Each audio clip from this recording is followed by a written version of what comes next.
नूंह हिंसा में दर्ज 3 मामलों में जोड़ी गई यूएपीए की धारा, आरोपियों में दहशत का माहौल।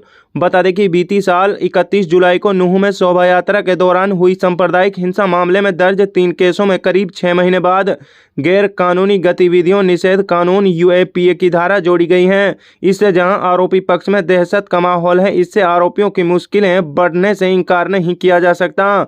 नूंह हिंसा के मामलों की पैरवी कर रहे वरिष्ठ अधिवक्ता ताहिर हुसैन देवला तथा रमजान चौधरी एडवोकेट ने पत्रकारों से बातचीत के दौरान कहा कि पुलिस ने 6 महीने बाद जांच पूरी होने पर चालान पेश करने के बाद में 3 केसों में एफआईआर नंबर 253, 257 यह शहर थाना की एफआईआर है और एफआईआर नंबर 401 यह सदर थाना नूंह की एफआईआर है। इन तीनों एफआईआर में यूएपीए की धारा जोड़ी है। यह बेहद सीरियस मामला है।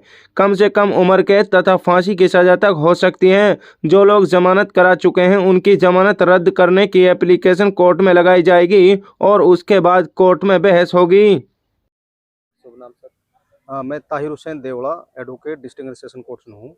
सर, कुछ धाराएं अब जोड़ी गई हैं, कौन सी ये धाराएं हैं, कितनी बड़ी ये धाराएं होती हैं, क्या कहना चाहिए? पुलिस ने 6 महीने बाद आफ्टर कंप्लीशन ऑफ इन्वेस्टिगेशन, तफ्तीश पूरी होने के बाद में, चालान पेश करने के बाद में 3 केसेस में अभी तक जो हमारे सामने जो आए हैं, 3 केसेस में एफआईआर नंबर 253, एफआईआर नंबर 257 ये पुलिस स्टेशन सिटी नूंह की एफआईआर है और एफआईआर नंबर 401 ये पुलिस स्टेशन सदर नूंह की एफआईआर है। तो इन 3 एफआईआर्स में 6 महीने के बाद यूएपीए की धाराएं जोड़ी हैं। तो कितनी संगीन ये धाराएं हैं? क्या दोबारा से केस चालू होगा? क्या जो जमानत मिल चुकी है क्या उनको दोबारा से लिया जाएगा? क्या कहना है? ये बहुत सीरियस ऑफेंसेज हैं और इनमें कम से कम जो सज़ा है वो लाइफ और डेथ पेनल्टी की सज़ा है। और इसकी इन्वेस्टिगेशन अभी जब ये लोग करेंगे तो जो लोग बेल आउट हो गए उसका प्रोसीजर ये है कि उनकी कैंसिलेशन की एप्लीकेशन, बेल कैंसिलेशन की एप्लीकेशन लगाएंगे। बेल कैंसिलेशन एप्लीकेशन लगा करके कोर्ट में कोर्ट उसको दोनों पार्टीज को सुन करके उस पर अपना ऑर्डर पास करेगी कि बेल कैंसिल की जाए या नहीं की जाए। अदरवाइज़ तो इनको अरेस्ट नहीं कर सकती पुलिस इन केसेस, इन ऑफेंस में भी बिना कोर्ट ऑर्डर। तो सर किस तरह से क्या दोबारा केस खुल जाएगा? अभी प्रोसीजर ये है कि इनकी इन्वेस्टिगेशंस कुछ पेंडिंग थी। अब जिन पेंडिंग थी तो इन्होंने ये सेक्शंस लगा दिया है। अब जो लोग इसमें बेल आउट हो गए उनके लिए कानून ये है कि जो लोग बेल आउट हो गए उन सेक्शंस में मर्डर 302 में, 307 वगैरह में, उसमें ये एप्लीकेशंस लगाएंगे कैंसिलेशन ऑफ बेल की, बेल को कैंसिल कराने के लिए। और फिर कोर्ट दोनों पार्टीज को सुन करके फिर अपना फैसला करेगी कि बेल कैंसिल की जाए या नहीं की जाए। वो court has empower to pass an appropriate order. Sir, जहाँ तक बात की जाए ये जो केस अब लगाई गई है धारा, क्या ये पहले लग सकती थी, अब लगाई है, क्या कुछ मामला है? देखिए, बहुत संगीन धाराएं हैं और इस तरीके के ये जो केसेज हैं, ये जो धाराएं हैं, ये धाराएं तब तक नहीं लगाई जा सकती तब तक कि इसकी परमिशन सेंट्रल गवर्नमेंट से ना ली जाए, क्योंकि विद परमिशन ऑफ ये सेंट्रल एक्ट है और सेंट्रल एक्ट स्टेट जो है ना सेंट्रल एक्ट में एप्लीकेशन देगा, वहाँ पर वो अलाउ होगी, तब जा करके वो किसी पर ये ऑफेंसेस इम्पोज हो सकते हैं। अदरवाइज तो हो ही नहीं सकते।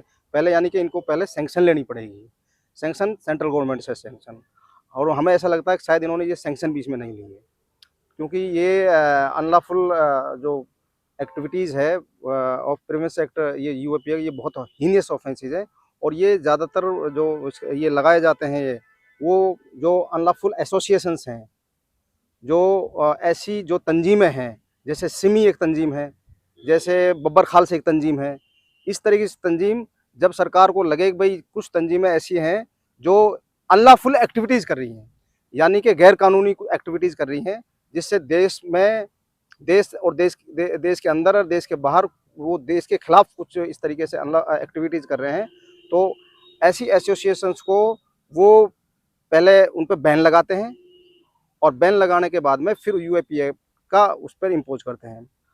एक बहुत क्लियर मैं बता दूं कि यूएपीए की जो धाराएं हैं या यूएपीए में जिस आदमी को बुक किया जाएगा, जिस आदमी को अरेस्ट किया जाएगा, यूएपीए उन्हीं आदमियों के खिलाफ बनेगा जो किसी ऐसी एसोसिएशन जो सरकार ने बैन की हुई हो, अनलॉफुल एसोसिएशन जो सरकार ने बैन कर रखी हो, और वो आदमी उस एसोसिएशन के लिए काम करता हो, उस एसोसिएशन का हिस्सा हो, उस एसोसिएशन के लिए फंडिंग करता हो, उस एसोसिएशन को एक्टिविटीज करता हो, उन्हीं आदमियों पर ये ऑफेंसेस इम्पोज हो गए। अदरवाइज ये ऑफेंस इम्पोज आम आदमी पर इम्पोज नहीं हो सकते।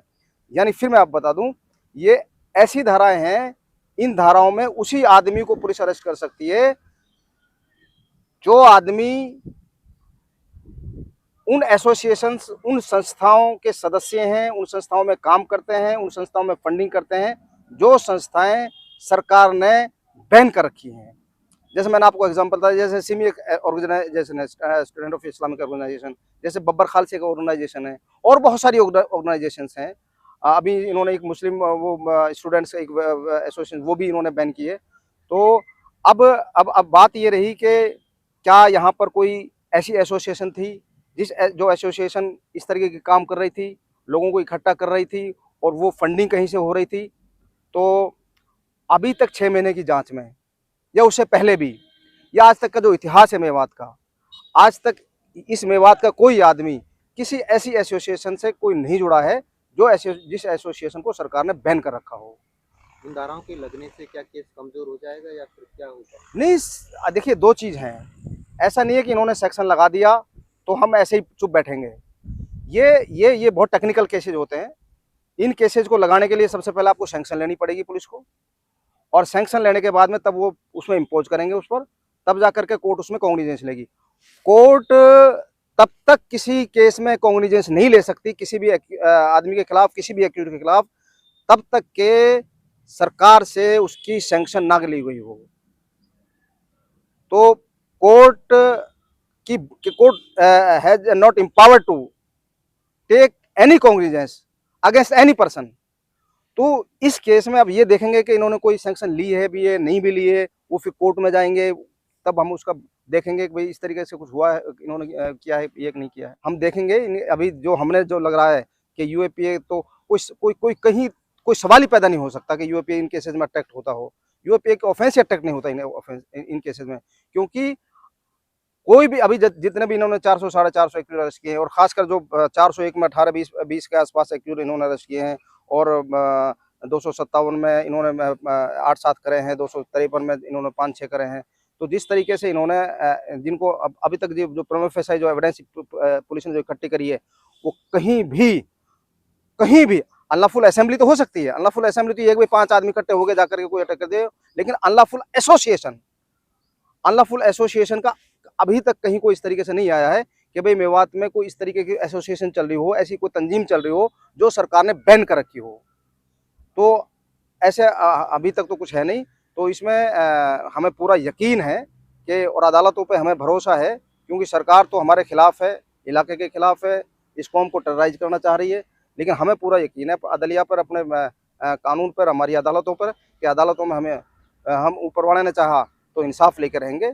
और जिस तरीके से अदालतों में अभी तक भी इनका भंडा फूटा है, और अदालतों ने जिस तरीके से बेल दी है, जिस तरीके से झूठे लोगों को इन्होंने फंसाया इन केसेज में, और जिस तरीके से जो लोग 300 किलोमीटर, 400 किलोमीटर, 500 किलोमीटर, यहाँ तक कि 1000 किलोमीटर दूर थे उस दिन जिस दिन ये दंगा हुआ है, उन लोगों को जिस तरीके से इन्होंने राउंड अप करके जेलों में डाला, फिर उनकी call detail sir, location sir, उनकी सारे डॉक्यूमेंट एविडेंस आई, और कोर्ट ने ये माना कि इन पुलिस ने इस इलाके के साथ और इन लोगों के साथ बहुत गलत किया है, लोगों को गलत फंसाया है, इसीलिए इन केसेस में अदालतों ने बेल दी है। तो हमें पूरी उम्मीद है अदालत से, पूरी हमें न्याय से हमें पूरी उम्मीद है कि ये यूएपीए की जो इन्होंने जो सेक्शंस जो लगाए हैं, ये नहीं टिक पाएंगे, और इनको किसी भी तरीके से ये साबित नहीं कर पाएंगे।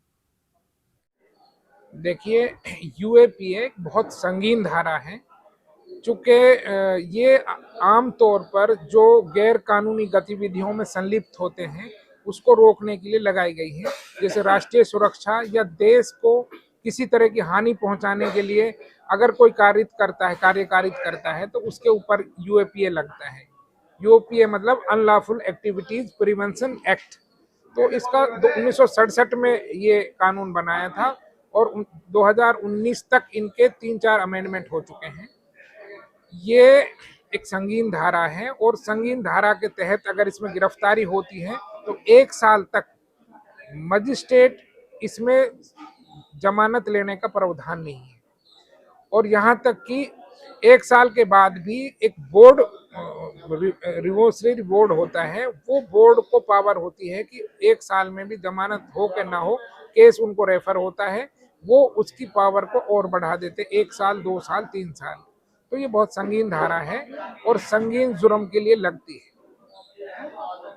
किस तरह का ये केस हो सकता है इस धाराओं को जुड़ने से? देखिए, अभी तक जो तहरीर है उसके हिसाब से यूएपीए इन केसेस में मेड आउट नहीं होती, लेकिन जिस तरह से हरियाणा सरकार ने, जिला पुलिस प्रशासन ने इस धारा को जोड़ा है, उसमें एक साजिश की बू नजर आती है। क्योंकि चुनाव है, अभी लोकसभा का चुनाव है मार्च अप्रैल मई जून में, और उसके बाद विधानसभा का चुनाव है।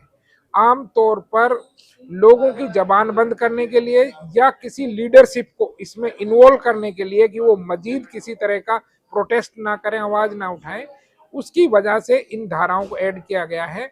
और इन धाराओं से जो इस मुकदमे पे जो असर पड़ने वाला है, अभी चूंकि चालान सबमिट हो चुके हैं, 3 केसेस में इनको लगाया है, तो जिन 3 केसेस में चालान सबमिट हो चुका है उसमें अगर पुलिस चाहे तो, अब पुलिस के पास एक स्पेशल पावर आ जाती है कि अगर पुलिस इन्वेस्टिगेशन चाहे, दरखास्त लगाए कोर्ट को, तो किसी भी दोषी को जिसकी जमानत हो चुकी है उसको वापस उसकी इन्वेस्टिगेशन के लिए ले सकती है प्रोटेक्शन पर। और उसके तहत अगर उसको परमिशन मिल गई तो उसको यूएपीए लगाकर उसकी जमानत दोबारा करवानी पड़ेगी। और ये डिस्क्रेशन है जज को कि वो उसको जमानत दे या ना दे। और कई बार जज को भी पावर नहीं होती तो 1 साल तक जमानत लगाने के भी लाले पड़ जाते हैं।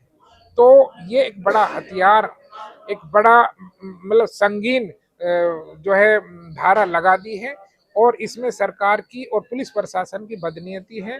मैं समझता हूं कि इसके खिलाफ हमारे मतलब जो निर्दोष समाज है उसको आवाज उठानी चाहिए, और यहाँ के नेताओं को और जो विपक्ष है उनको आवाज उठानी चाहिए। और इस तरह के संगीन जुर्म की धारा लगना इलाके में एक दहशत और खौफ का जो माहौल है, और जिस तरह से हमारे पास फोन आ रहे हैं और जिस तरह से एक सुगबुगाहट है कि अब क्या होगा, कैसे होगा, उस चीज के लिए लोगों को बात करने की जरूरत है यहाँ के पुलिस प्रशासन से और सरकार से। तो जहाँ तक बात की जाए, नूसा को तकरीबन 6-7 महीने बीत चुके हैं। क्या ये धारा पहले लग सकती थी, क्या बाद में लगाई जाती है, क्या इसका प्रावधान है? देखिए, जिस तरह से तहरीर दी गई है और उस एफआईआर के कंटेंट्स हैं, उसमें कहीं भी इसमें यूएपीए मेड आउट नहीं होती।